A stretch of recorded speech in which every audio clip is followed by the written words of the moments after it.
وہ کنواں آج بھی 1400 سال کے بعد پانی دے رہا ہے مدینے میں، آج بھی موجود ہے۔ پورے مدینے کو پانی پلایا، مدینے والے جب تک رہے پانی پیتے رہے۔ پورے خلفائے راشدین کا دور گزرا، صحابہ تابعین کا دور گزرا، نہ جانے کتنے بادشاہوں کا دور گزرا، وہ کنواں اسی طرح موجود ہے۔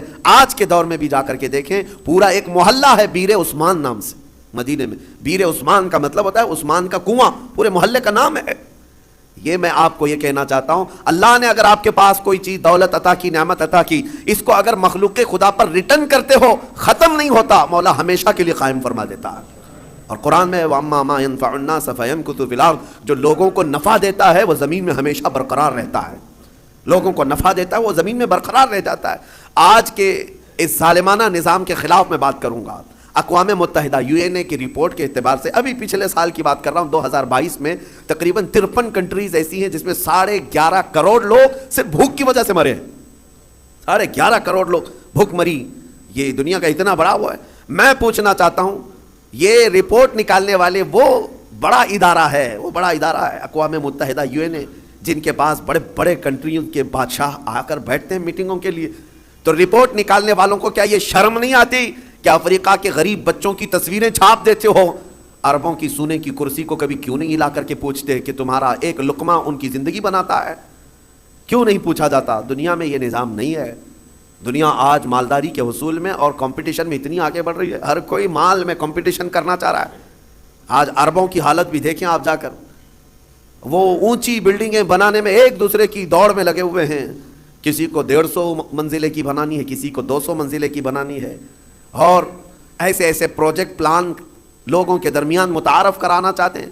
سعودی بھی دوڑنے لگ گیا، قطر بھی دوڑ رہا ہے، UAE بھی دوڑ رہا ہے۔ مال کی ریل پیل اتنی ہے، لیکن ان کے قریب میں یمن کے 50 لاکھ لوگ بے گھر ہیں۔ سیریا کے، شام کے، عراق کے، فلسطین کے بچے کھانا تو دور، بیماری میں دوا کی ایک گولی انہیں میسر نہیں ہے۔ وہ چھوٹی چھوٹی بیماریوں میں دم توڑ جاتے ہیں، مر جاتے ہیں۔ ہے تو امت مصطفیٰ، ان مالداروں سے سوال ضرور ہوگا۔ ان کے بغل میں، بلکہ ان کے سائے میں وہ تمام قومیں ہیں جو چیخ رہی ہیں، لیکن کسی کی چیخ ان کے کانوں تک نہیں آتی۔ آپ جا کر کے دیکھیں، کھانا ان کے کھانے کا طریقہ یہ ہے کہ 2-4 ہاتھ بڑے برتن پر رکھ کر کے عرب اس کو فیشن سمجھتے ہیں، باقی پورا کھانا گٹر میں پھینک دیا جائے۔ پورا کا پورا بکرا بنایا جائے، 2-3 چمچ اس میں سے گوشت نکال کر کے باقی پھینک دیا جائے۔ یہ ہم نے اپنی آنکھوں سے دیکھا ہے۔ 1-2 نہیں، کئی کنٹل کی تعداد میں کھانا اس طرح پھینک کر کے بہا دیا جاتا ہے۔ اور ایک طرف ایک بریڈ کے لیے، ایک روٹی کے لیے، اکثر تو ہمیں یہ ڈر لگتا تھا کہ کوئی بچہ ٹائر کے نیچے نہ آ جائے۔ ڈرائیور سے ہم بار بار کہتے بھی تھے کہ اتنے بچے ہیں، ایک بار بس کسی محلے میں چلی جائے تو 100-150 بچے 5 سال سے 7 سال کی عمر کے، دیکھو تو ان کے چہرے گلابی رنگت خوبصورت ہے، لیکن الجھے بال، پھٹے کپڑے، اور ہمارے کپڑوں سے لپٹ جائیں، اور بانٹنے والا تھک جاتا ہے۔ مجھے یاد ہے 11ویں شریف کے موقع پر بکرے ذبح کر کے ہم نے اپنا نہیں پکایا، ان غربا اور مساکین کے جو ریفیوجی کیمپ تھے اس میں لے کر کے گئے۔ ایک ایک گوشت کا ٹکڑا 1/4 کلو کا ہوتا تھا، 1/4 کلو کا گوشت کا ٹکڑا ایک ایک کو تقسیم کیا جا رہا ہے۔ بچے اس طرح سے جھپٹ کر کے لیتے، اور میں نے دیکھا ہماری آنکھیں بھیگ گئی تھی۔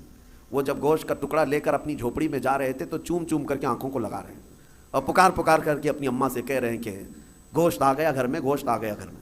یہ کیفیت ان ممالک کی میں بتا رہا ہوں جہاں امت مصطفیٰ آباد ہے۔ میرے عزیزو، یہ درد اسی لیے کہہ رہا ہوں، ایک طرف سرمایہ دارانہ نظام ہے، عربوں کی پیسوں کی ریل پیل دیکھو، ان کو سونے کی کرسیاں بنانا ہے، سونے کی کموڈ بنانا ہے، ان کو لگژری گاڑیوں کا کلیکشن جمع کرنا ہے، اور کوئی امریکہ اور سپر پاور کنٹری کا کوئی بادشاہ آئے، کوئی بڑا لیڈر آئے تو اس کو سونے کی زنجیروں سے اور اس کو گفٹ سے بھر دینا ہے، لیکن ایک غریب کو 2 لقمے کھلانے کی ان کے اندر توفیق نہیں۔ یہ سارا مسئلہ صرف توفیق الہی سے ہے۔ اسی لیے رمضان المبارکہ میں ان لوگوں کا احساس کرو۔ اگر احساس نہیں ہے تو پھر جینے کا کوئی مقصد بھی نہیں ہے۔ احساس ہی سب سے بڑے ایمان کی طرف لے جاتا ہے۔ آپ کو یہ احساس ہونا چاہیے۔ میرے آقا صلی اللہ تعالیٰ علیہ وسلم نے حدیث میں فرمایا، من لم یہتم بامرنا فلیس منا، جو اس حال میں صبح کیا کہ میری امت کے بارے میں کچھ نہیں سوچا، وہ میری امت میں سے نہیں ہے، میری امت میں سے نہیں ہے۔ آج آپ تمام حضرات سے بھی میں یہی کہوں گا، تمہارا اپنا روزہ، آپ کو پتہ ہے روزہ آپ بھوکے پیاسے رہتے ہیں، لیکن اس کے باوجود جب اجتماعی طور پر کہیں افطار ہو رہی ہو، مسجدوں میں جاؤ یا کہیں ایسی جگہوں پر جا کر افطار کرو جہاں دوسرے لوگ بھی ہوں. تمہارے افطار تو کرنا ہی ہے، لیکن اپنے ہاتھ سے اٹھا کر اپنے ایک بھائی کو کھجور بھی دے دیا، اس کے روزے کے برابر بھی آپ کو ثواب ہے. اللہ تبارک و تعالیٰ نے یہ نظام تمہارے لیے رکھا ہے. صحابہ کرام فرماتے ہیں ایک وقت وہ تھا رمضان کے روزے کی افطاری کا وقت قریب تھا. 70 صحابہ جو اصحاب صفہ میں ہیں نبی پاک کے حجرے کے باہر بیٹھے رہتے تھے. ایک دودھ کا پیالہ آیا ہے، چند کھجوریں آئی ہیں اور سب دسترخوان پہ ہیں، اور افطار کے لیے چند ہی لمحے باقی رہ گئے. نبی پاک صلی اللہ علیہ وسلم نے اپنے حجرے میں اندر دیکھا. حضرت عائشہ سے کہا کہ عائشہ باہر نظر کرو، کوئی باقی تو نہیں رہ گیا، کوئی مسافر، کوئی اجنبی تو نہیں ہے. حضرت عائشہ کہتی ہیں وہ کھڑکی سے اندر سے جھانک کر دیکھتی ہیں، جنت البقیع قبرستان حضور کے حجرے سے تھوڑی دور پہ ہے. ایک درخت تھا غرقد کا، اس درخت کے نیچے کوئی ایک مسافر آیا ہے اور الجھے ہوئے بال ہیں، کہیں لمبے سفر سے آیا، وہ اپنی سواری کو باندھ رہا ہے. حضرت عائشہ نے کہا یا رسول اللہ صلی اللہ علیہ وسلم، کوئی دور کا مسافر لگتا ہے اور غرقد کے نیچے کھڑا ہے. افطار کرنے کے لیے میرے آقا بیٹھے، چند لمحے باقی رہ گئے تھے. صحابہ کہتے ہیں حضور دسترخوان چھوڑ کر اٹھ گئے. میرے آقا دسترخوان چھوڑ کر اٹھ گئے اور چل کر کے گئے. اور جب اس کے پاس گئے تو اس سے پوچھا کہاں سے آئے. وہ بڑا لمبا سفر کر کے آیا تھا. اور حضور اکرم صلی اللہ تعالیٰ علیہ وسلم نے اس سے پوچھا کہ یہاں آنے کا مقصد کیا ہے.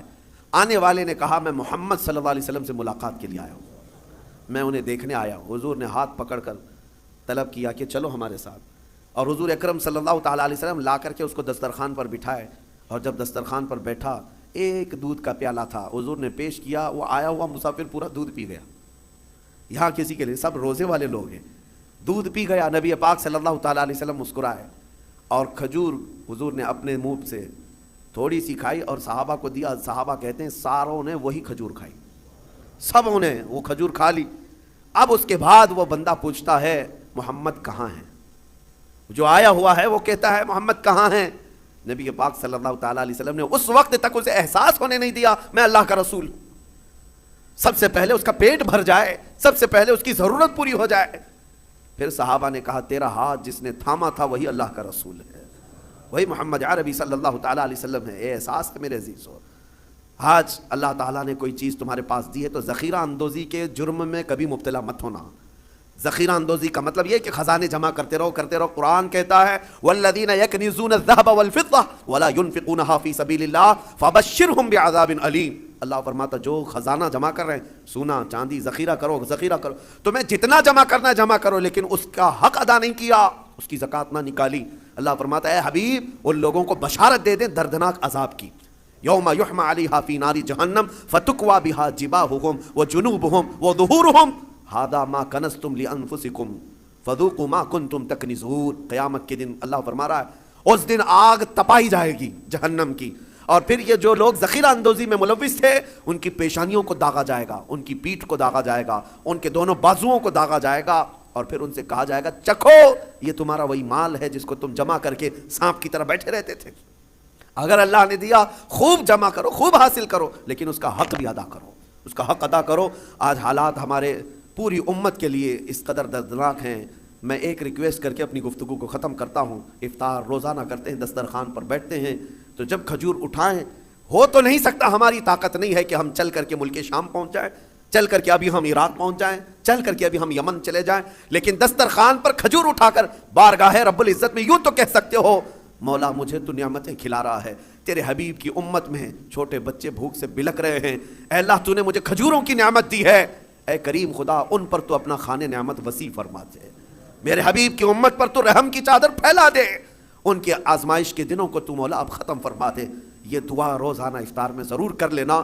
اس لیے میں کہہ رہا ہوں کہ اگر تمہارے دل میں احساس بھی پیدا ہوا، قیامت کے دن یہ نیت بھی دیکھی جائے گی کہ یہ چل کر کے تو نہیں گیا، لیکن ان کے درد کا درد یہ یہاں بیٹھ کر کے بھی محسوس کرتا تھا، اس کی بھی بخشش کی جائے گی. اللہ کریم رمضان المبارکہ کی ان خیر والی ساعتوں میں ان تمام غریب امت مصطفیٰ پر رحم و کرم کی بارش نازل فرمائے. مولا ان سب کو امن کی سانسیں عطا فرمائے. رب ذوالجلال اس پاک مہینے میں ان غربا اور یتیموں کو جن کے ماں باپ کا سایہ ان کے سروں سے اٹھ چکا ہے، جن کا کوئی حامی و مددگار نہیں، مولا تو ان کا حامی و مددگار بن جا.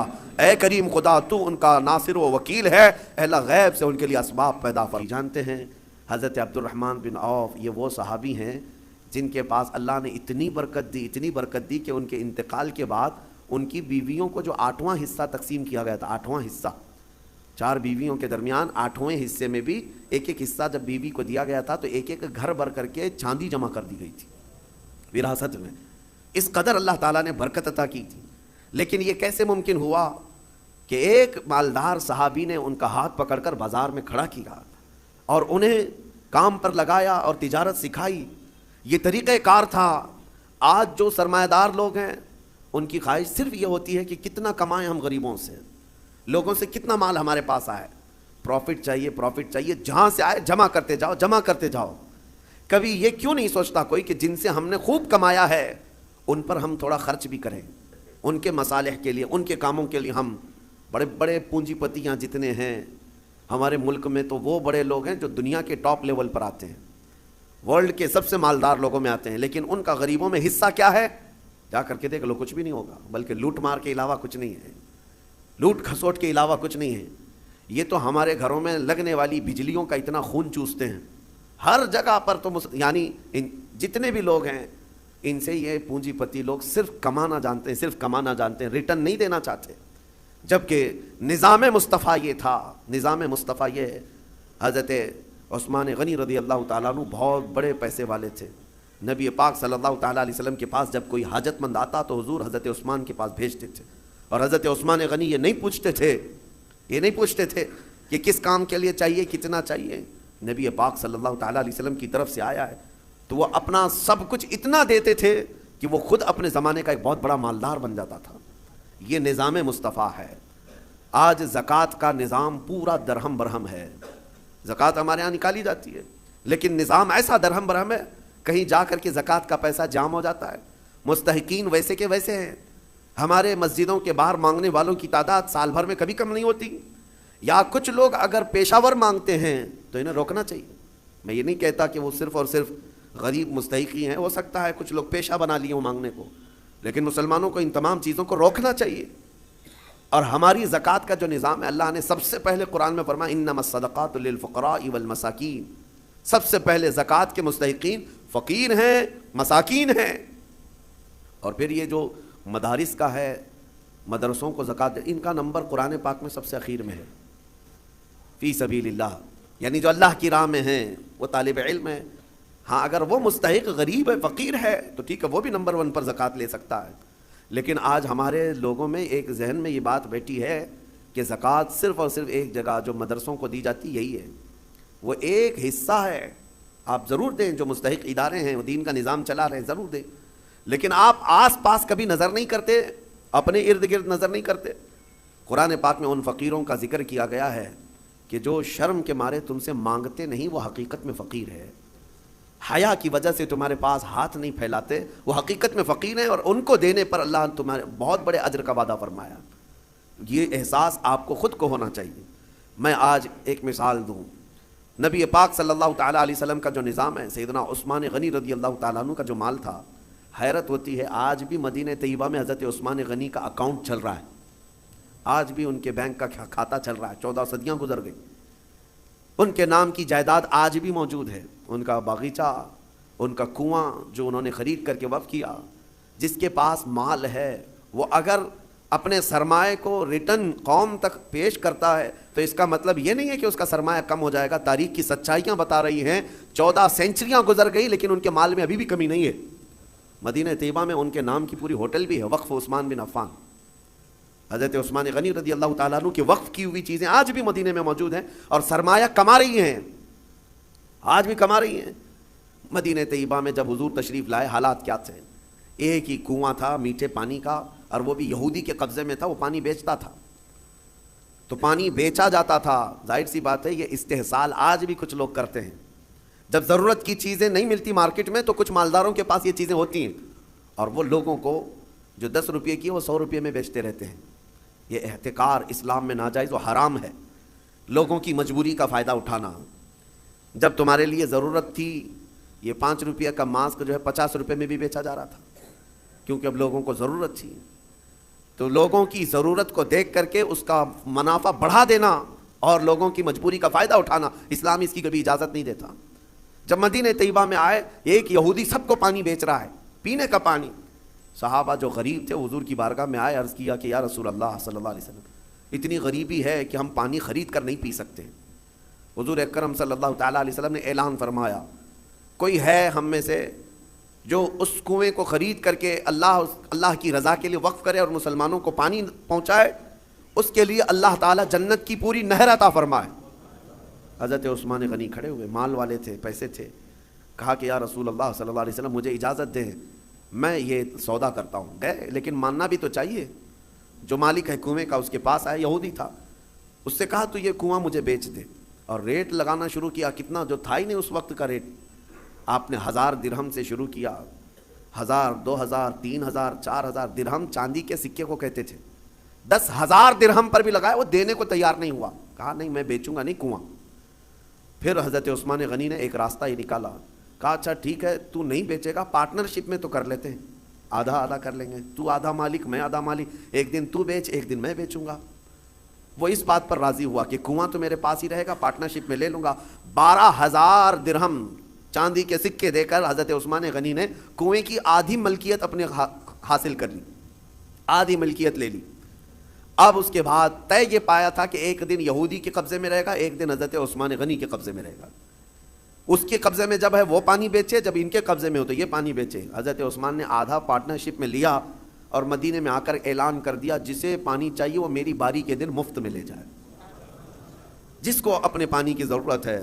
مدینے کے غربا، مساکین اور سب اہل مدینہ حضرت عثمان کی باری کا انتظار کرتے، جس دن ان کی باری ہوتی سب پانی لے لیتے، اور جب یہودی کی باری ہوتی وہ مکھیاں مارتا بیٹھتا۔ کون خریدتا؟ جب پانی مفت میں تقسیم ہو رہا ہو تو پیسے دے کر اس سے کون لیتا؟ تو اس نے جو سودا کیا تھا، پھر وہ کہنے لگا کہ میں تو گھاٹے کا سودا کر لیا۔ عثمان چالاکی کر گیا، یہودی کہتا رہا، اور اس کے بعد کئی دن تک اس کے کنویں پر کوئی خریدار نہیں آتا۔ تو اب حضرت عثمان کے پاس وہ آیا اور کہا باقی آدھا بھی خرید لو، آدھے کی جو پارٹنرشپ چلا رہے ہو باقی آدھا بھی تم خرید لو۔ حضرت عثمان غنی اس وقت کہتے ہیں اب مجھے خریدنا نہیں ہے، پارٹنرشپ میں ہی چلیں گے۔